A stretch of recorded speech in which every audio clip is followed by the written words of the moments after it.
십계명 말씀을 차례대로 살펴보고 있는데요. 오늘이 마지막 시간입니다. 그래서 다시 처음으로 좀 돌아가서 말씀을 드리면 좋겠다라는 생각이 듭니다. 우리가 십계명의 주제를 자유라고 이해를 하고 하나하나의 계명을 살펴보았죠. 이스라엘 백성들이 애굽 땅에서 종살이를 하고 있을 때 하나님께서 자유를 주신 겁니다. 그런데 이게 신분상의 자유를 얻은 것만으로는 완전한 자유라고 말할 수가 없어요. 비록 신분은 자유로울지라도 생각은 여전히 종살이 하던 그 생각에 머물러 있고, 삶의 습관 역시 종살이의 모습에 머물러 있기 때문입니다. 그래서 하나님께서 이스라엘 백성들에게 그 광야의 길을 가기에 앞서서 데칼로그의 말씀을 주세요. 다시 말하면 신분상의 자유뿐만 아니라 생각의 자유, 그리고 삶의 방식의 자유까지 이제 가르치려고 하시는 겁니다. 때문에 이 십계명은 단순한 명령이 아니라 우리 인간을 자유롭게 하고자 하는 일종의 하나님의 지침입니다.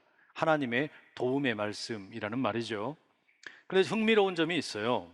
십계명 강의 첫 번째 시간에도 말씀을 드렸지만, 이 십계명이 기록되어 있는 돌판을 하나님께서 두 번 허락해 주십니다. 출애굽기 20장에서 한 번, 그리고 출애굽기 34장에서 또 주신단 말이에요. 모세가 시내산에 올라가서 언약의 말씀을 이제 처음 받으려고 할 때 산 아래에 있던 이스라엘 백성들은 그 금송아지를 만들어서 우상으로 섬기게 됩니다. 이게 우리를 애굽 땅에서 자유케 한 하나님이라는 거예요. 이 기가 막힐 노릇이죠. 이스라엘 백성들은 이처럼 너무나 쉽게 하나님을 잊어버립니다. 하나님과의 언약을 다 무시해버리는 거예요. 목이 곧은 백성입니다. 그런데 이와 같은 이스라엘 백성들을 하나님께서 어떻게 하십니까? 다시 용서하시고 기회를 주시는 거예요. 돌판을 다시 주시는 겁니다. 그게 출애굽기 34장의 두 번째 돌판이죠. 아니, 도대체 하나님은 왜 이렇게 하시는 걸까요? 그것은 하나님이 원래 그런 분이기 때문입니다. 인간은 하나님에 대해서 늘 언약을 깨트리고 범죄합니다. 하나님과의 약속을 아주 하찮게 여기는 거예요. 그러나 하나님은 그러신 분이 아니에요. 하나님은 한번 언약을 맺으신 것을 끝까지 지키십니다. 하나님의 약속은 결코 파기될 수가 없다라는 이야기예요. 그래서 하나님이 두 번째 돌판을 만드셔서 모세에게 주시죠. 하나님께서 기필코 택한 백성을 거룩한 백성으로 만들려고 하시는 겁니다. 한번 하나님께서 택한 백성은 끝까지 붙드시는 거예요. 포기하지 않으시는 거예요. 저와 여러분을 하나님이 그렇게 붙드신다. 이게 여러분 십계명 속에 담겨 있는 하나님의 마음입니다. 오늘 이제 우리가 십계명의 마지막 10번째 계명을 살펴보게 되는데, 바로 그런 점에서 이 말씀 참 중요합니다. 10번째 마지막이기 때문에 십계명의 결론이면서 동시에 하나님의 마음이 무엇인지를 다시금 재확인시켜 주기 때문입니다. 탐내지 말라라는 거죠. 탐심에 대한 내용이에요. 여기에서 질문이 생깁니다. 17절의 구체적인 그 탐내지 말라라고 할 때 대상들을 보시면 내 이웃의 아내를 탐내지 말라라는 내용이 있죠. 이것은 여러분 우리가 앞서 살펴보았던 7번째 계명, 간음하지 말라라고 하는 것과 비슷하지 않습니까?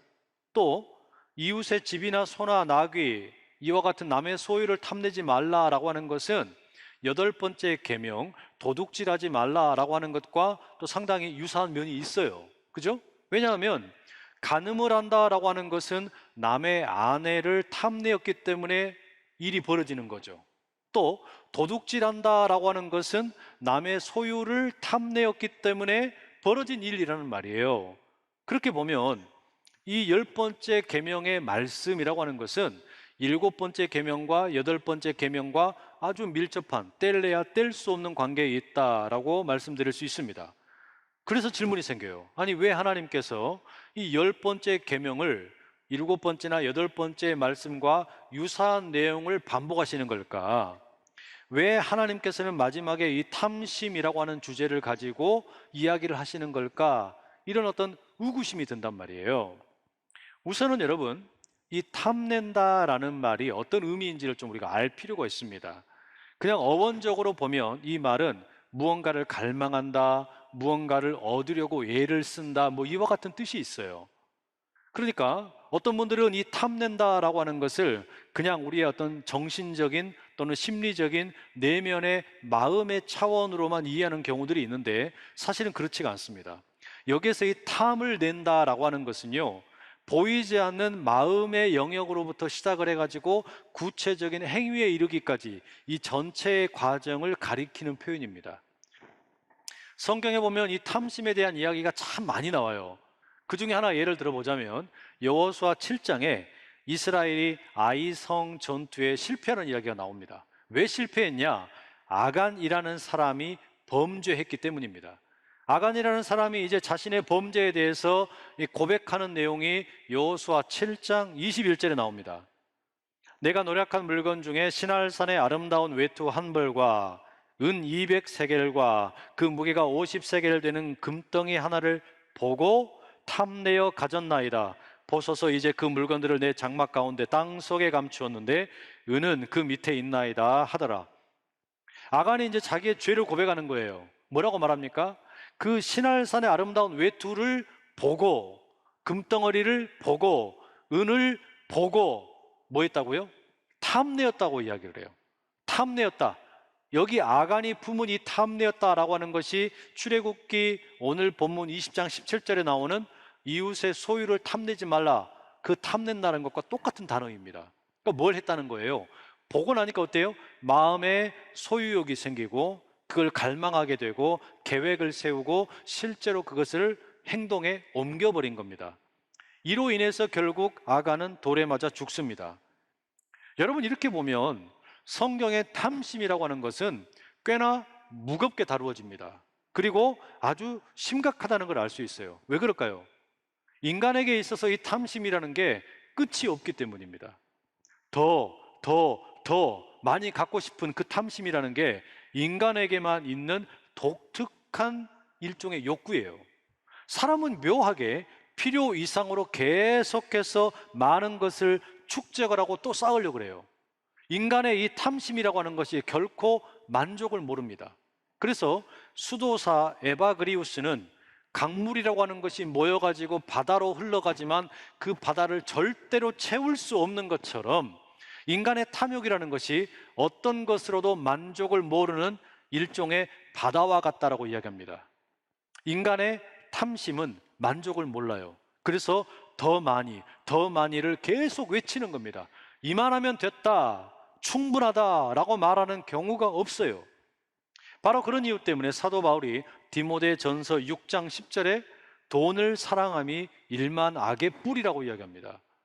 이 돈을 사랑한다라고 하는 것을 탐심, 탐욕이라고 바꾸어도 무방합니다. 그러니까 탐심이라고 하는 게 뭐라는 거예요?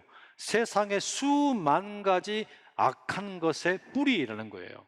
수많은 악한 것들의 그 근본이 뭐냐? 결국에 그것이 탐심이더라라는 거죠. 그런데 사도 바울이 이보다 더 충격적인 이야기를 골로새서 3장 5절에 이렇게 들려줍니다. 그러므로 땅에 있는 지체를 죽이라. 곧 음란과 부정과 사욕과 악한 정욕과 탐심이니 탐심은 우상 숭배니라. 사도 바울은 탐심을 가리켜서 우상 숭배라고 이야기합니다. 왜 그럴까요? 탐심이라는 게 결국은 하나님의 말씀에 대한 불순종이기 때문에 그렇습니다. 아담과 하와가 선악과를 따먹었잖아요. 하나님의 말씀에 대한 불순종이에요. 탐심 때문에 그렇게 된 겁니다. 나아가 이 탐심이라고 하는 것은 하나님을 배신하는 것이고 결국에 이게 뭡니까? 하나님의 자리에 하나님이 아닌 것을 갖다 놓는 거예요. 이게 탐심이에요. 그러니까 탐심이 곧 우상 숭배가 되어 버리는 것이죠.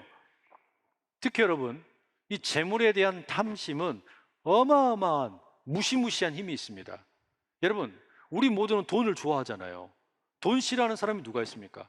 추석에 명절에 아이들이 오면은 또 이렇게 뭐 용돈을 주면 얼마나 조그마한 애들도 돈 좋아해요. 왜 우리가 돈을 좋아할까요? 돈에 힘이 있기 때문입니다. 돈이라고 하는 것이 내 존재를 지탱시켜 줍니다. 내 삶을 지탱시켜 주는 거예요. 다시 말하면 이 돈을 우리가 깊게 신뢰한다는 이야기입니다. 왜 그렇습니까? 돈이 우리에게 안전을 제공하고 미래를 보장해 줄 것 같고 우리의 마음을 평안하게 해줘요. 다시 말하면요, 돈이 많으면요 마음도 너그러워져요. 돈이 많으면 사람이 마음이 너그러워지고 상대방에게 친절하게 대할 수 있습니다. 그런데 내가 돈이 없고 쪼들리잖아요. 그러면 가족들에게도 자꾸 불평을 합니다. 다른 사람들에게도 자꾸 화를 내는 거예요. 왜? 돈이 없어서 여유가 없기 때문에 그런 겁니다. 이만큼 돈이 힘이 있습니다. 그래서 여러분, 하나님이 이 자리를 뺏겨버립니다. 이 돈이 하나님의 자리를 빼앗아 버리는 거예요. 그래서 돈을 사랑함이 일만하게 뿌리가 되고 탐심이 우상이 된다라는 겁니다. 결국 그런 의미에서 보면 이 10번째 말씀, 내 이웃의 소유를 탐내지 말라라고 하는 거, 이것은요 결국 첫 번째 말씀과 연결이 됩니다. 첫 번째 말씀이 뭐였어요? 너는 나 외에 다른 신들을 너에게 두지 말라. 너는 나 외에 절대 다른 신들을 두지 말라. 이게 하나님의 말씀이었잖아요. 그런데 이웃의 소유를 탐낸다라고 하는 거, 그 탐심이라는 게 우상 숭배라고 말했어요. 결국 여러분, 이게 뭐가 되는 거예요? 하나님의 자리에 하나님이 아닌 것을 가져다 놓는 겁니다. 탐낸다라고 하는 것은 그게 성욕이 되었든 또는 뭐 명예욕이 되었든 아니면 재물에 대한 욕심이 되었든지 간에 하나님이 아닌 다른 것으로 하나님의 자리를 대신하는 거예요. 우상 숭배예요. 그리고 여러분, 결국에 그 배후에는 뭐가 있을까요? 내가 하나님이 되고 싶은 겁니다. 왜 우리가 여러분 돈을 많이 갖고 싶습니까? 결국 돈을 많이 갖고 싶은 이유는 뭐냐면 내가 전지전능해지고 싶은 겁니다. 내가 돈이 많으면 여러분 하나님이 될 수 있는 거예요. 돈으로 못할 게 없잖아요. 무엇이든 할 수 있을 것 같습니다. 그러니까 이 돈을 통해서 내가 모든 것을 다 누리고 싶어서 하나님이 되고 싶은 그 욕심, 결국은 그게 우리를 탐심에 이끌리게 만든다는 겁니다. 다시 말하면 하나님에 대한 신뢰가 없으면, 하나님에 대해서 깊이 믿음의 뿌리를 내리지 못하면 우리가 이렇게 되기 참 쉽습니다. 너무너무 쉬워요. 하나님을 믿는다는 게 여러분 뭘까요? 하나님을 믿는다는 것은 내 존재를 하나님에게 맡긴다는 거잖아요. 하나님에게 나를 온전히 맡긴다는 거예요. 돈에게 맡기는 게 아니라 하나님에게 맡긴다는 겁니다. 그렇게 하려면 뭐가 필요하냐? 한 마음을 품어야 돼요. 그래서 성경에 보면 두 마음을 품지 말라는 이야기가 참 자주 나옵니다. 왜 그럴까요? 두 마음을 품게 되면 나를 맡기지를 못해요. 하나님에게 맡기지를 못하는 거예요. 돈에게 맡기고 싶은 그런 마음들이 슬그머니 올라온다는 이야기입니다. 두 마음을 품으면 절대로 믿음의 역사가 일어날 수가 없어요. 결국에 너는 나 외에 다른 신들을 너에게 두지 말라, 이 첫 번째 데칼로그의 말씀은 탐심을 버리라 라는 10번째 말씀과 깊게 연결이 되는 겁니다. 하나님 외에 다른 어떤 것도 내 앞에 두지 않는 그런 어떤 길을 따르기로 작정하게 될 때 결국 여러분 우리가 탐심을 버리게 되는 것이고, 탐심을 버리는 것이 하나님 외에 다른 어떤 신도 하나님의 자리에 두지 않겠다는 것이 되는 것이고, 다른 계명들도 지키게 되는 것이고, 그것이 결국은 하나님께서 원하시는 진정한 자유인의 삶을 살아가는 길이 되는 겁니다. 그런 점에서 여러분, 탐심은 우상 숭배라는 이 바울의 가르침을 우리가 마음에 깊이 새겨야 돼요. 또 하나, 우리가 이 10번째 말씀 가운데서 눈여겨볼 게 하나 있습니다. 다른 계명들에는 나타나지 않는 표현이 하나 있어요. 9번째 계명과 10번째 계명에만 나오는 겁니다. 그게 뭐냐? 네 이웃이라는 표현입니다. 9번째 계명에 네 이웃에 대하여 거짓 증거하지 말라 그랬죠? 10번째 말씀에 네 이웃의 집을 탐내지 마라. 내 이웃의 아나나 남종이나 여종이나 그의 소유를 탐내지 말아라. 이 탐심과 무엇을 함께 이야기하고 있냐면 이웃의 존재를 함께 이야기하고 있어요. 그죠? 왜 그럴까요?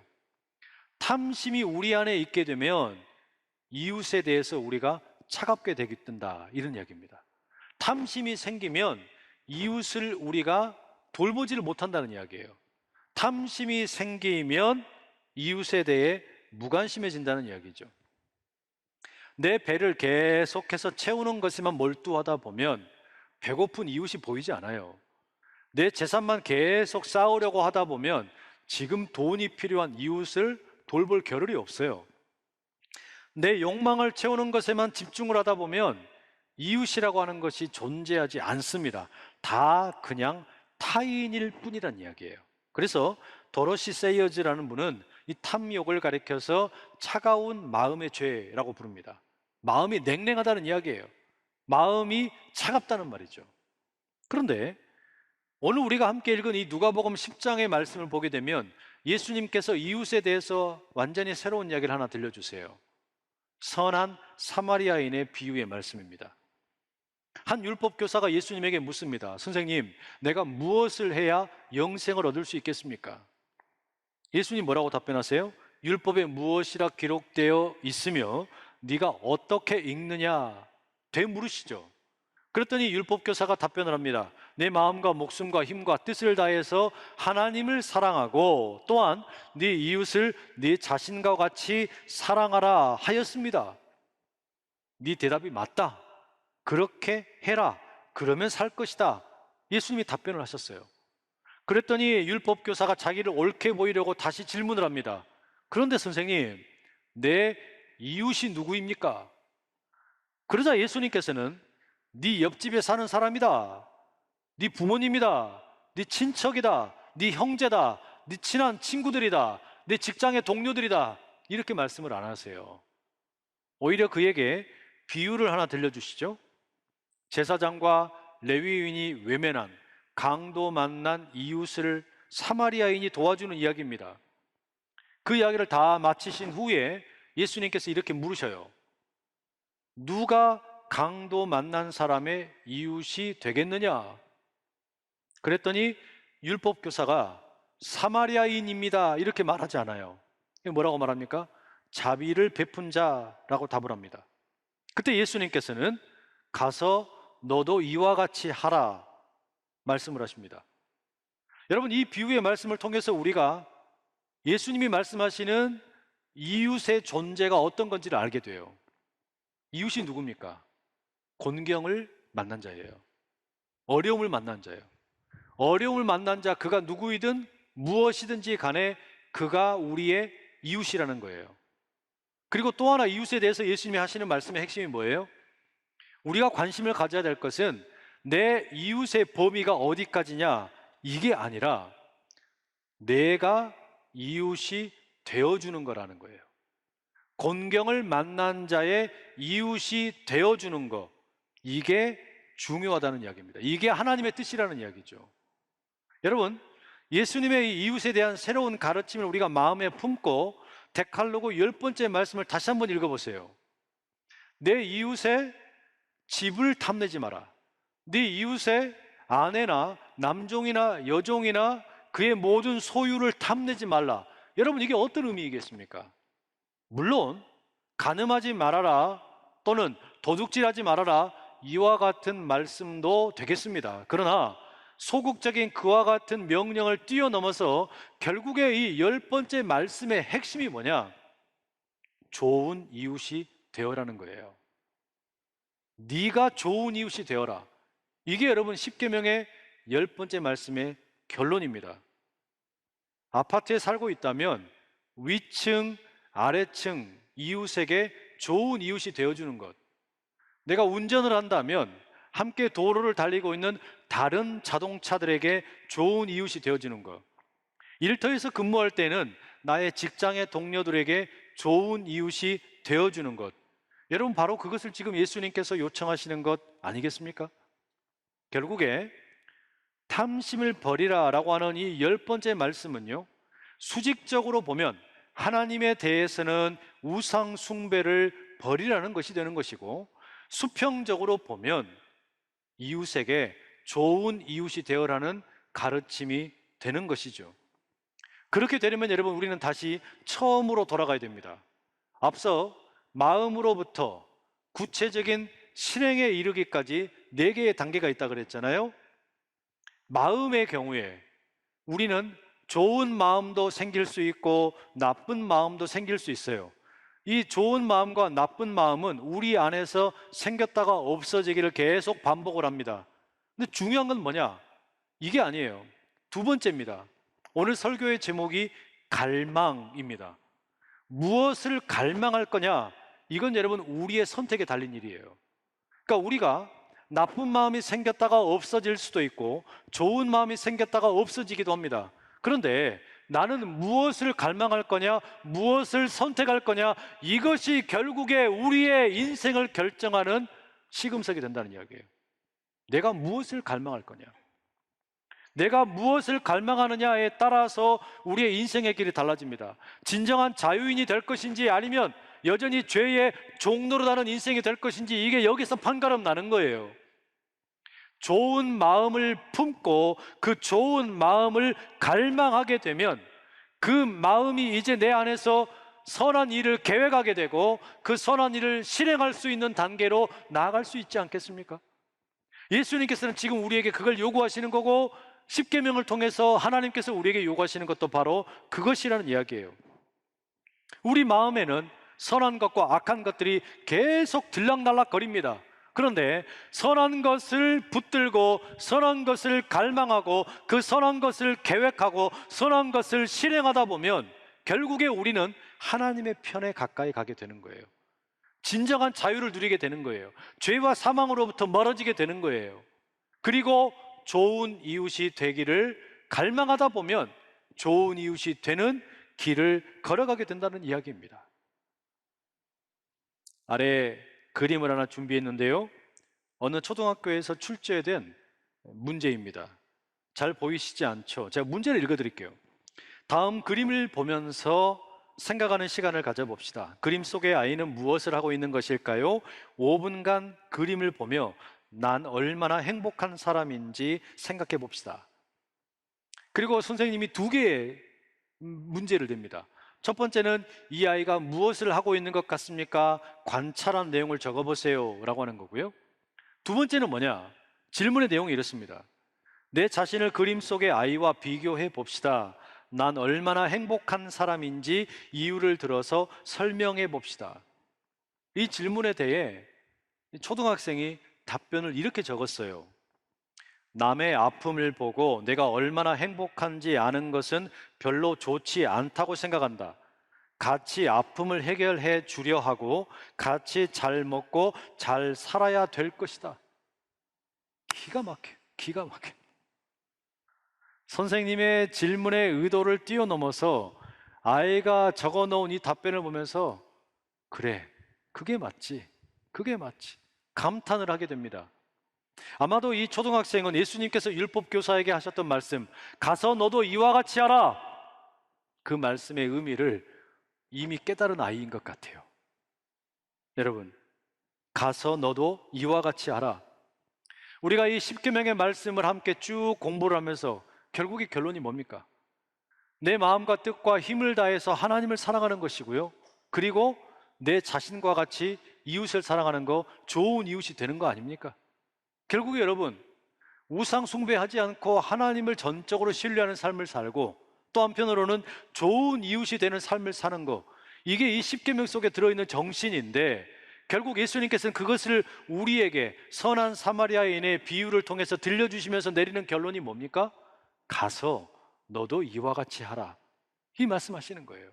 여러분, 죄와 사망의 지배에서 벗어나 자유의 신분을 얻게 된 게 예수 그리스도를 믿는 우리에게 주어진 이 신분의 변화예요. 그게 우리에게 주어진 자유입니다. 그 다음에 뭐 할 거냔 말이에요. 생각이 죄악된 생각 속에 사로잡혀 있지 말아야 되겠죠.